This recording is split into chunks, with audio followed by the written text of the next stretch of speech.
Hello everyone. Today we are going to study about the HR tag. The full form of the HR tag is the horizontal rule tag. अब horizontal rule tag करता क्या है? Horizontal rule tag जो है वो एक horizontal line बना देता है।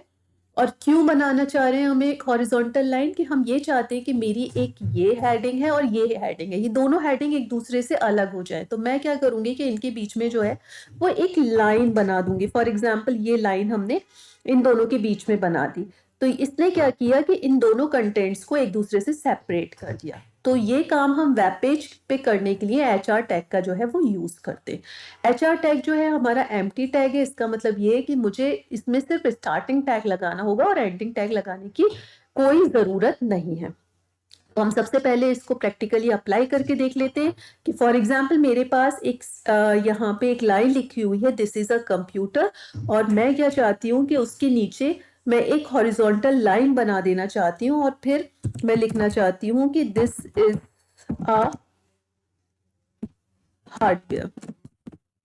दिस इज अ हार्डवेयर मैंने लिखा तो this is a computer, this is a hardware, इनके बीच में क्या होगा, एक हॉरिजॉन्टल लाइन बन के आ जाएगी। हम इस फाइल को सेव कर देते हैं एंड सी द आउटपुट।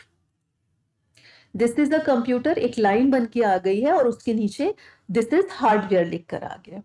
अब नेक्स्ट हमारा टॉपिक आता है कि हम इसके एट्रीब्यूट्स क्या क्या होते हैं एचआर टैग के।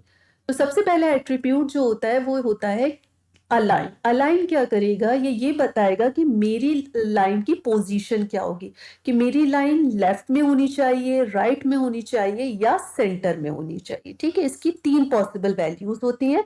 तो हम कैसे लिखते हैं कि हम HR लिखते हैं, उसके बाद अलाइन एट्रीब्यूट लिखते हैं और फिर उसके आगे डबल कोट्स में राइट लिख देते हैं या लेफ्ट या सेंटर लिख देंगे। जो नेक्स्ट एट्रीब्यूट होता है वो होता है हमारा साइज का। साइज क्या करते हैं, वो ये बताते हैं कि उस पर्टिकुलर लाइन का, जो मेरी HR टैग मैंने यूज करके हॉरिजॉन्टल लाइन बनाई है, उसकी हाइट कितनी होगी। मीन्स कि उसकी ये वाली चीज जो हाइट है वो कितनी होगी। तो चलिए इसको प्रैक्टिकली करके देखते हैं तो ज्यादा अच्छे से समझ में आएगा।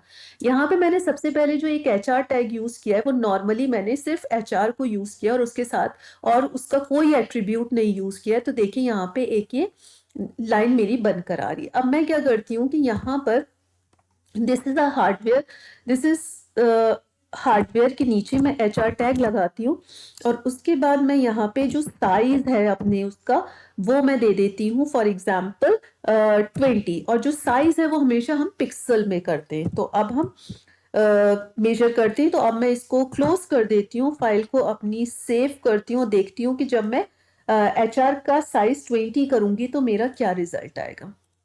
सी, ये क्या किया इसने कि जो मेरी हॉरिजॉन्टल लाइन बनकर आई उसका साइज जो है वो उसने, उसकी जो हाइट है वो 20 पिक्सल कर दी। ठीक है, तो this is the use of the size attribute. ठीक, अब अगर मैं इसको कम करना चाहती हूँ तो फॉर एग्जाम्पल मैं इसकी वैल्यू को अगर 5 कर देती हूँ तो देखिएगा कि इसकी जो हाइट होगी वो कम हो जाएगी। तो ये मेरा जो है वो 5 हाइट इसकी सेट हो गई, 5 पिक्सल। अब उसके बाद हमको क्या करना है कि उसकी विड्थ हम सेट करना चाहते हैं। थर्ड जो एट्रीब्यूट है मेरा वो है विड्थ का। अब विड्थ क्या करेगा, ये जो मेरा हॉरिजॉन्टल लाइन बनकर आई है उसकी विड्थ को सेट करेगा। विड्थ को सेट करेगा किसी मतलब ये कि ये वाला जो साइज है इसका वो कितना बड़ा होना चाहिए।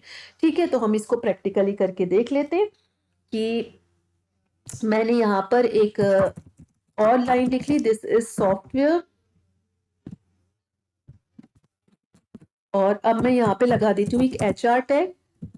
साइज मैं उस HR टैग में जो हाइट विड्थ देती हूँ उसकी वो मैं दे देती हूँ 20 पिक्सल। ठीक है, अब देखते हैं क्या होगा।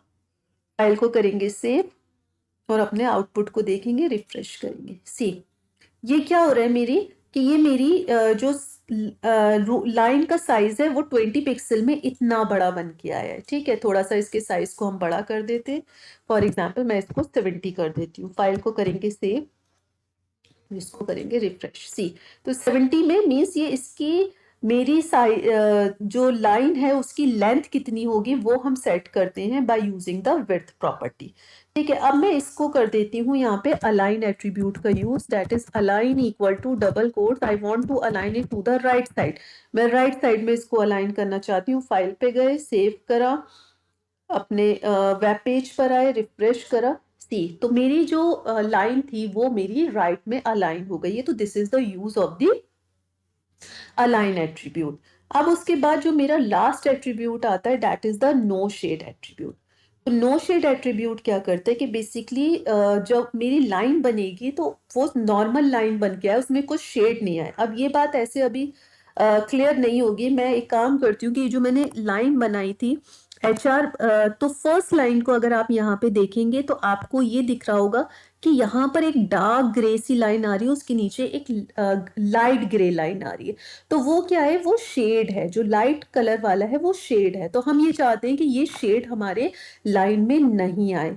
तो हम क्या करेंगे कि इसके बाद हम HR टैग का यूज करेंगे और यहाँ पे लिख देंगे नो शेड।